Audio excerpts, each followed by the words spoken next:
Hello, all, and welcome to our first online lecture together. This one's going to be on speaking online. So, throughout the course of this lecture, I'll be talking just the way that I would in class. Just you won't be able to see my face while I'm lecturing. So, I'll talk through all the different slides. And if you have any questions, of course, I'm always available by email or via Skype. So just feel free to reach out if you have any questions or need any clarification.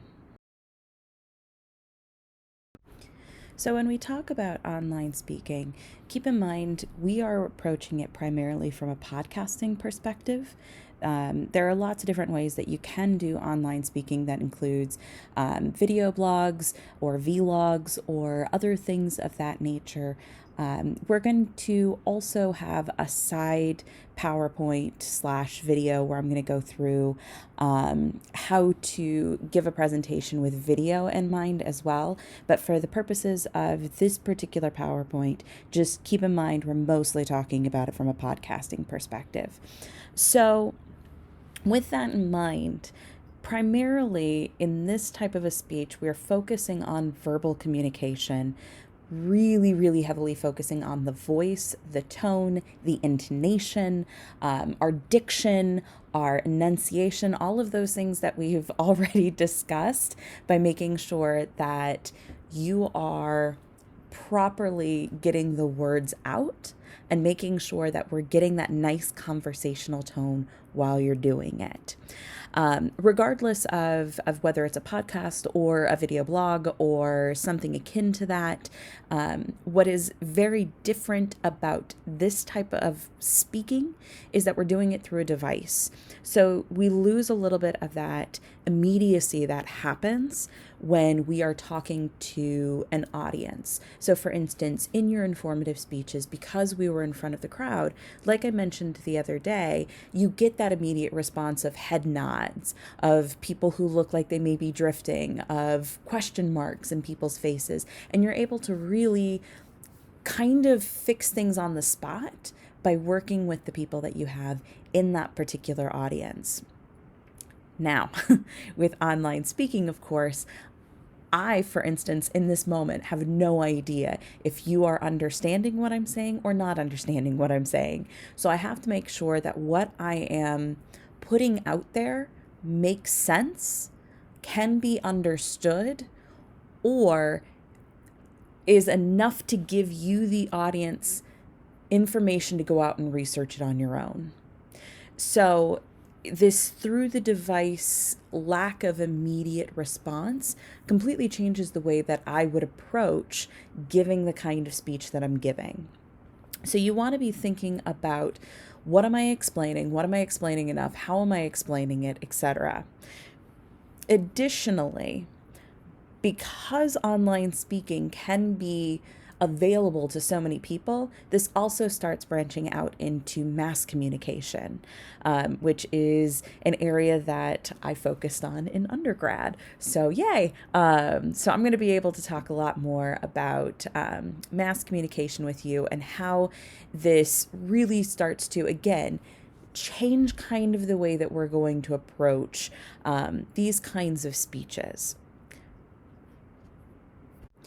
When I was trying to figure out what kind of speeches to give you at the beginning of the semester, I really sat down and thought, why do I personally think that we should include online speaking in this class, right? Because I could have you guys do an after dinner speech, which would include things like toasts, right? Or we could talk about special occasion speeches, things like eulogies, introductions, things like that. But personally, I feel like online speaking is something that is growing significantly, as we are witnessing right now, right? With the need to move online, and also just the general idea that we can move so much more online. So because of all of that, online speaking is growing in prevalence, and we need to make sure that we are preparing ourselves to do these kinds of speeches. Is it going to be something that you do every day? Probably not. But We are seeing this happen more and more and more, especially as people are working remote. Something else to keep in mind too is that this is a marketable skill.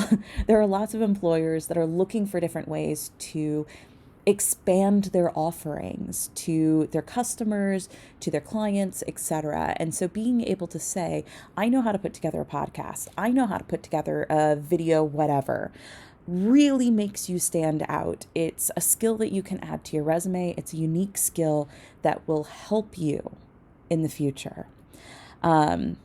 Other things that you can really consider is that this is a great way to communicate to people across the globe. And as work is starting to go more and more global, it really, really helps in those kinds of meetings. For instance, you all know that I do theatrical work. I work for a company in Ohio that is a 14-hour drive away. I can't go to their production meetings every single day. I can't make these things happen. I can go in for the short period of time that I'm contracted, but there are lots of meetings that happen leading up to it. And being able to express myself in a concise way, in a proper way, and being able to communicate the passion that I have for the work that I'm doing, the enjoyment that I have for it, means that my employers are more confident in the work that I'm doing, right? And then last, another reason to think about doing online speaking is the monetization of it. You can really make a good side hustle from doing podcasts, from putting yourself out on YouTube, or, the numerous other social media outlets that are out there, things like TikTok, for instance, where you can make short little videos of yourself. There's money out there in this. And lots of companies are looking for influencers, micro influencers, etc., who are going to be able to help build a brand. And if you have the ability to do this and make a little bit of side money off of it, I mean, why not, right? When doing online speaking, there's some good things and some bad things, and really note these things can be kind of interchangeable, just depends on how you feel about it, right? You can script your speech a lot more, and because we are not making eye contact in a podcast, if you are reading it well and doing it well, I can't really tell that you're reading from a script. So for those of you that really prefer scripting out your entire speech, this is a speech that you are really going to like. Now, because of that, the flip side of that is that the conversational tone becomes very, very important, right? Because we have to be able to hear in your voice how invested you are in this particular topic. Otherwise, if you sound completely monotone, no change in tone, no variance in any of that, we're going to not want to listen to you. We may tune you off. We may tune you out. So if you are scripted, or even just in general, make sure that you're focusing in on that conversational tone, that uniqueness, that passion that you're bringing. Also make sure that you are enunciating or articulating every single word so that we can hear it. If you let yourself get really mushy-mouthed, we're really going to have a tough time hearing you, because the main focus of the face for a lot of us when we're watching speakers are the lips. The lips give us additional clues if we miss words. So if we can't read your lips, we can't keep up with you. So you want to make sure that you are properly articulating. And with online speaking as well, the eye contact is to the screen, not to the individuals. So if you're doing a video online speech at all, it can actually be way less intimidating because you don't have a lot of people staring at you. You just have the screen. So I find it's a lot easier to talk into the camera as opposed to trying to talk to lots of people and make eye contact with them. Another good thing, you're usually by yourself or with only a couple of individuals. So it does tend to take down some of that stress level of trying to speak in front of strangers or in front of a large group, right? Some other potentially bad things, you can't rely on your nonverbals to communicate for you. We've talked about things like our gestures as a way to engage our audience, to make them a little bit more interested in what's going on, because it gives them something more than just the verbals. With our podcast, we are not going to get those nonverbals. So you need to make sure that you are thinking about gestures in your voice, if that makes sense. Thinking about where you would put emphasis, for instance. Emphasis is where we would use gestures. So you would want to make sure that you are thinking through those things. Now, another thing, and this can, of course, again, be good or bad, is if we're recording what we're doing and it's not just an in-the-moment Skype meeting or something like that, if it's pre-recorded, lots of people can access our work, and that gets into the mass communication side of things. And that can be really scary, right? Especially if we have doubts about the sound of our voice, or we're not sure about our camera angles, or things like that. So it can be a touch scary. Know that for the purposes of this class, I am the only person that's going to be listening to your podcast. Nobody else is going to. We're not going to have anybody else listen to it in this class. I'm not going to share it with anybody. The only other person that may potentially hear this podcast might be my husband, because he is also working from home while I'm working from home.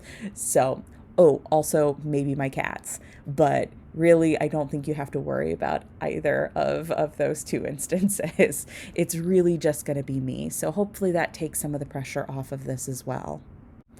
So I've been talking a bit about mass communication in a broad sense, so let's get a little bit more specific.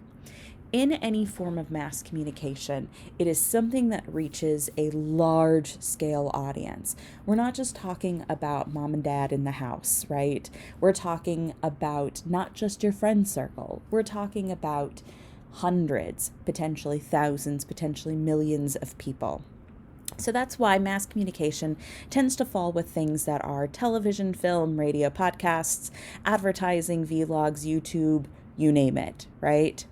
Anything that really gets the message out there, which really means that the type of podcasts you do, the type of messages that you put out there really have to mean something, right?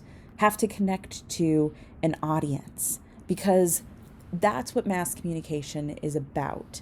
The way that we reach lots of people is by finding the topics, finding the things that are of interest to a large group of people.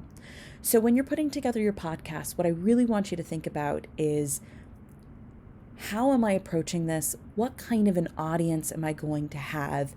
How am I going to make my topic work for not just one or two people, but for potentially a lot of people? Because mass communication is often monetized in some way, shape, or form, or becomes monetized over time, right?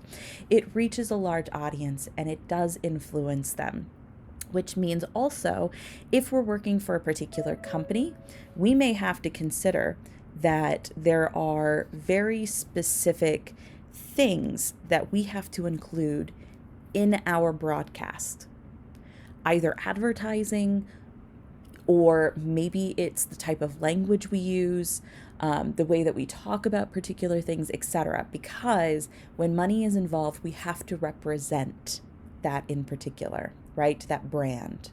Other things, when we start getting into like TV, radio, etc., we also have to deal with federal organizations such as the FCC, or the Federal Communications Commission.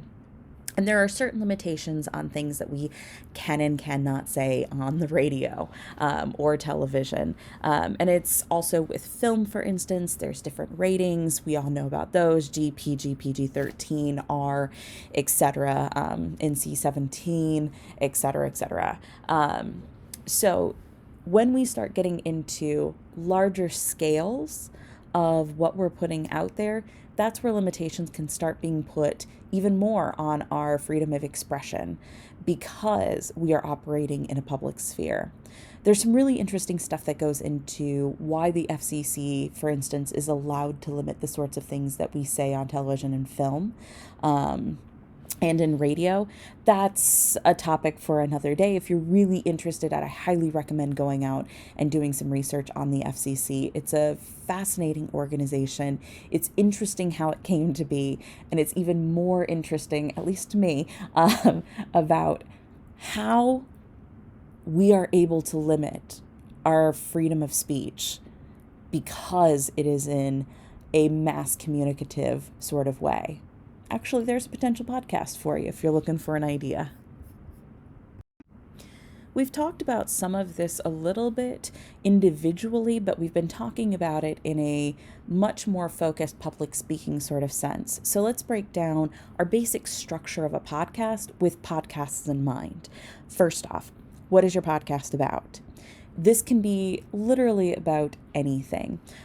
We haven't gotten into persuasive speaking yet, but if you want to get into persuasion, that is cool. A lot of podcasts tend to do really well sitting right around the informative side of things. But if you want to branch into something else, that's okay. But really think about, what is your podcast about? And don't think about it just today. What is the podcast for this particular speech? Think about it in a broad sense. If you were doing a long scale podcast series, right, or trying to start up something that you wanted to last for several years, what is that podcast about? Are you doing a watch-a-thon with friends, right? Are you doing something that focuses very specifically on this particular piece of legislation and its move through the House, through Senate, et cetera, right? What is your podcast about? And then what kind of genre does it fit into? That genre helps define a lot of things, right? If we're talking about scary stories, you're not going to talk like it's the happiest thing in the world. You're going to talk a lot more somber, right? If we're talking about true crime, same thing. If we're a comedy podcast, we have a completely different tone to it. So think about what kind of genre you think your podcast might fit into. Also think about that format. So this is where things can get a little different. Sometimes podcasts will start off with a typical introduction that they have in every single podcast. Sometimes they don't. Sometimes that comes at the very end of their introduction. It just depends on the type of podcast. And when you listen to the samples of podcasts that I have for you, you'll notice Disgraceland, for instance, has their introduction and then goes into their tag that they have in every single episode. Stuff You Missed in History Class starts with their tag and moves into their intro. So it's little things like that that helps define what you are as a podcast and how I, as an audience, am going to expect your podcast to come together. Now, keeping in mind that format, that also includes things like, if you've listened to a lot of podcasts or if you haven't, at the very end of a lot of very informative, well-researched podcasts, which ours should be, there is going to be a little bit of an outro that includes things like, our head producer was so-and-so and so-and-so recorded this, music by, etc., right? Those sorts of things. So you'll want to keep all of those sorts of things in mind. Where is my tag? The thing that introduces my podcast, including a title. Yes, you're going to have to think about a title for the first time. What is that? What does that sound like? What is my outro? What does that sound like? It's a little bit different. What is your tone is another thing that you're going to want to consider. Again, that gets into, is this somber? Is this happy? Is this loud? Is this quiet? Those sorts of things. Also considering how informal or formal the podcast is. Is this a podcast for kids, right? Is this a podcast for adults? Am I going to just casually sit here and kind of riff with you? Do I have something that is very formal and prescriptive, and this is exactly what I'm going to cover? Those are the kinds of things that also shape your podcast. If you would like to do an interview with someone, You can also add in external speakers. Now, if you're going to do an interview, please make it no more than 2 minutes of your podcast, keeping in mind this is a short podcast. But if you want to interact with people, you want to make sure that it's balanced and it's not just them, that you're going back and forth, that there is cohesion between the speakers. Stuff You Missed in History class is a great example of how that tends to work when there are two people talking. It's not an interview format, but it does tend to work really well. And then the last thing to really consider is your demographics, or who is your market? Who are you talking to? You're not going to be able to drop the F-bomb in a podcast that's meant for 12 years and under. And you can't just say that your demographic is everybody. Let's be honest, not everybody is interested in every topic, right? So who is your target audience? Those are the people that you want to talk to. And if your target audience, for instance, is computer people who put together their own computer, who game, who do all of that sort of stuff, you're not going to have to go in and explain the minutia, right, of how to put together this particular piece or how to upgrade this particular thing. However, if your target audience is stay-at-home moms between the ages of 25 and 45, it's not saying that stay-at-home moms do not understand computers, but it does play off of the assumption that they probably don't know how to make and play around with computers. So you're going to have to explain a lot more, right? Who is your demographic? Who is your target market? Because that determines how you talk about things. And it is okay in this particular speech to be very specific about, in fact, I prefer you to be very specific in your thoughts about who your target market is, right? Something else I want to put out here too is that when we talk about informal and formal as well, that also refers to our sources. We have been very, very specific in how we are citing our sources in our informative speech. In podcasts, we will sometimes hear people say, this is the book we read for this is where we got a lot of our resources, but most times we don't. We tend to hear that either at the very end, again with that outro that says, so produced by so-and-so, so-and-so, and so-and-so recorded it. A lot of our research came from X book, right? But another place that we tend to find that is online. So when you're going through your sample podcasts, I point this out as well, but pay special attention to the websites, because that's where they're citing their sources, and that's where they're making sure that they are proving that they are credible and that they are not stealing the information that they have. So that wraps us up for this lecture. So coming up, what you should be doing next is reading and listening to the podcast sample doc that I have up on Canvas. I also have some links to Audacity. It's a recording program that is open source. It's largely used in the audio industry as well as the podcast industry. You can go in, you can edit your audio, you can see how good or bad your audio quality is. It's really a good source. If you know how to use a different recording program or anything like that, you are certainly welcome to use that. I recommend Audacity.